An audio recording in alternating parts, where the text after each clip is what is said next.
Mari kita lihat kepada apakah yang kita akan belajar pada halaman 84 ini. Ada 4 sahaja ayat. Pada ayat 34 sinopsisnya ialah tentang tugas lelaki dan wanita. Bagaimanakah sinopsis yang kita boleh lihat bersama? Iaitu yang pertama, kepimpinan lelaki atas wanita dan menyelesaikan sengketa antara suami isteri. Itu yang dibahaskan pada ayat 34 hingga 35.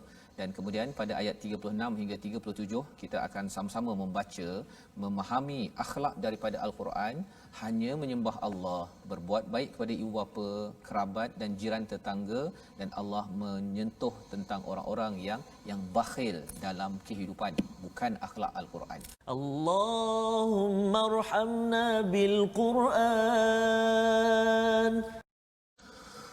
أعوذ بالله من الشيطان الرجيم بسم الله الرحمن الرحيم الرجال قوامون على النساء بما فضل الله بعضهم على بعض بما فضل الله بعضهم على بعض وبما أنفقوا من أموالهم فالصالحات قانتات حافظات للغيب بما حفظ الله واللاتي تخافون نشوزهن فعظوهن واهجروهن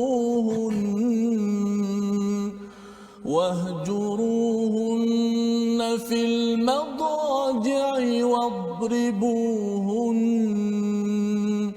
فإن أطعنكم فلا تبغوا عليهن سبيلا إن الله كان عليا كبيرا وإن خفتم شقاق بينهما فابعثوا حكما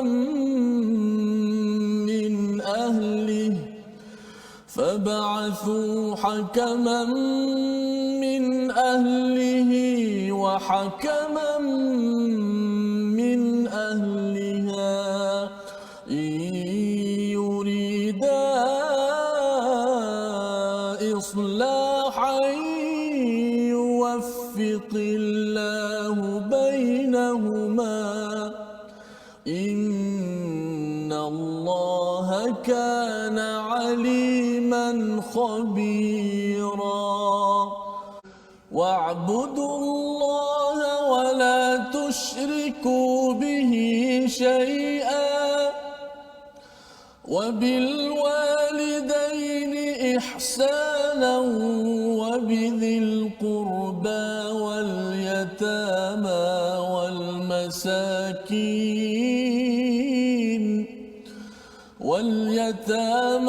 والمساكين والجار ذي القربى والجار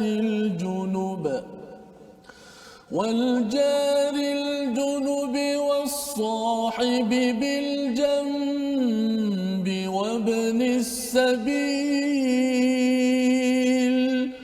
وابن السبيل وما ملكت أيمانكم إن الله لا يحب من كان مختالا فخورا الذين يبخلون ويأمرون الناس بالبخل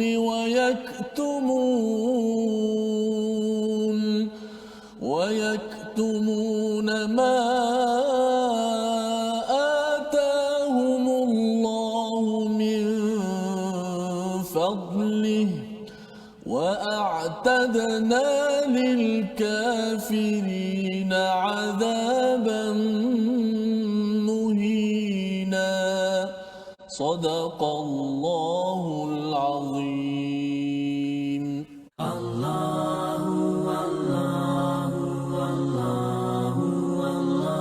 Dengan resolusi daripada halaman ini, mari kita sama-sama perhatikan. Bermula daripada ayat yang ke-34, resolusi kita ialah bina generasi lelaki yang melindungi wanita. Itulah yang kita boleh belajar daripada ayat 34. Bukan semua anak lelaki adalah rijal, tetapi setiap rijal adalah anak lelaki yang insya-Allah akan melindungi anak-anak perempuan yang menjadi pasangan kepada mereka. Yang pertama. Yang kedua, wanita perlu menjaga diri dan harta suami dan juga segala rahsia dalam rumah tangga serta tidak menceroboh ataupun melampau di dalam kehidupan. Ya, kerana apa? Kerana itu adalah peranan bagi seorang isteri dalam sebuah rumah tangga sehingga kan dapat membina keluarga yang sejahtera berteraskan kepada surah An-Nisa. Dan yang ketiganya, berbuat baik dengan ibu ayah adalah salah satu daripada kayu ukur yang perlu kita sedar. Kerana berbuat baik dengan ibu ayah itu tandanya kita ini tidak syirikkan Allah, sentiasa beribadah pada Allah. Berbuat baik dengan ibu ayah ini akan menyebabkan kita akan dapat anak-anak yang berbuat baik kepada ahli keluarga selepas itu. Jadi inilah pendidikan yang perlu kita berikan kepada ahli keluarga kita. Bagi anak didik di sekolah perlu dipasakkan kefahaman ini agar halaman 84 ini menjadi panduan dalam kita membina sebuah rumah tangga yang berteraskan panduan surah An-Nisa. Allah, la ilaha illallah. Membawa kita kepada perkataan kita pada hari ini, mari sama-sama kita perhatikan. Iaitu perkataan qama ataupun qawama yang berulang banyak kali, 660 kali di dalam Al-Quran, yang maksudnya berdiri ataupun teguh. Maka bila kita melihat dalam ayat 34, ar-rijal qawwamuna 'alan nisa, seorang lelaki kena teguh, kena sanggup berdiri di atas kaki sendiri, berdikari mencari nafkah, kerana itulah yang melayakkan seseorang digelar ar-rijal. Ya, sebagai seorang rijal, bukannya sebagai muzakkar semata-mata, kerana muzakkar itu jantan maksudnya. Ya. Jantan tu ada pada kuda pun ada, pada lelaki manusia pun ada. Tetapi kalau ar-rijal, ia bukan sekadar lahir sebagai lelaki jantan, tetapi lelaki yang sebenar-benarnya berfungsi mengikut apa yang Allah beritahu dalam ayat 34. Astaghfirullah, innallah kana tawwaba. Alhamdulillah, sidang penonton sekalian, kita nak belajar sedikit tentang ilmu tajwid pada hari ini. Ilmu tajwid pada hari ini kita nak membincangkan tentang sifat huruf. Kita dah belajar apa itu sifat huruf. Sebelum ni kita belajar makhraj. Makhraj itu di mana keluar huruf, tempat lahir dia kat mana, kat bibir ke, kat mulut ke, kat leher ke. Sekarang kita nak belajar sifat dia pula. Apa sifat sesuatu huruf itu? So hari ini apakah tujuan kita belajar sifat huruf? Tujuan pertamanya ialah dapat melafazkan huruf-huruf hijaiyah ataupun huruf-huruf Al-Quran dengan baik, serta menghindari kekaburan antara satu huruf dengan huruf yang lain. Sebab bila kita belajar makhraj huruf kan, ada huruf-huruf yang berkongsi tempat yang sama, tempat lahir yang sama ataupun tempat keluar yang sama. Seperti bagaimana kita nak menjemput huruf hamzah a dengan huruf ha, dia berkongsi pada pangkal leher. Ada huruf yang di tengah, kita dah belajar huruf ha dan ain.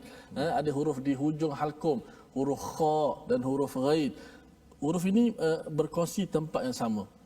Apakah yang membeza di antara dua huruf ini? Bagaimana kita boleh menyebut dengan kha, pada masa yang sama kita boleh menyebut gha, hampir sama bunyinya, tapi bagaimana tetap dibezakan keduanya? Kerana sifatnya berbeza. Maka inilah insya-Allah akan kita belajar selepas ini. Hari ini adalah tujuan dulu. Faedah kita belajar huruf, sifat-sifat huruf pula. Membezakan di antara huruf-huruf yang lain. Kadang-kadang bila kita sebut ha dengan ha simpul, ha dengan ha, macam mana nak beza? Sebab dekat sangat bunyinya. Makhraj pun dekat, sudah pasti bunyinya dekat, tapi bezanya ialah pada sifat huruf. Baik. اللهم صل على محمد يا ربي صل عليه وسلم